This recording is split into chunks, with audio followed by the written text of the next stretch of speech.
Pan India కాలంలో అన్ని సినిమాలకు ఆడియన్స్ను థియేటర్స్కు రప్పించడం కష్టం.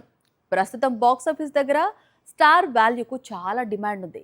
మరి మిగతా సినిమాల సంగతి ఏంటి అంటే విభిన్నమైన కంటెంట్తో తెరకెక్కే పనిలో పడింది టాలీవుడ్. అందుకు తగ్గట్లే అనూహ్య విజయాలను అందుకుంటోంది. తెలుగు సినిమా అంటే పెద్ది, వారణాసి, స్పిరిట్, డ్రాగన్, రాకా లాంటి పాన్ ఇండియా చిత్రాలే కాదు, కాన్సెప్ట్ ఓరియంటెడ్ మూవీస్ కూడా ఉంటాయి. ఆ విషయాన్ని ఇటీవల విడుదలవుతున్న చిత్రాలు ప్రూవ్ చేస్తున్నాయి. ఒకప్పుడు తెలుగు సినిమా అంటే స్టార్ హీరోలు, భారీ సెట్లు, మాస్ ఫైట్లు, కమర్షియల్ ఫార్ములాలే గుర్తుకొచ్చేవి. కానీ ఇటీవల విడుదలవుతున్న చిత్రాలను పరిశీలిస్తే చేంజ్ ఇట్టే అర్థమవుతుంది.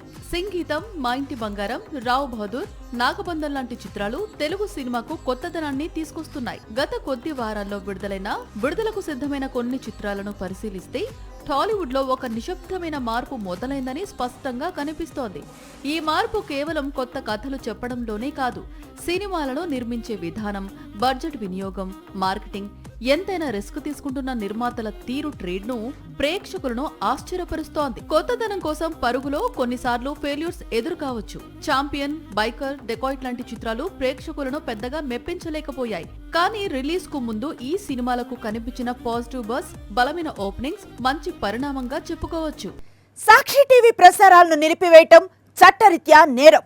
సాక్షి టీవీ ప్రసారాల కోసం మీ స్థానిక కేబుల్ ఆపరేటర్ను వెంటనే సంప్రదించండి.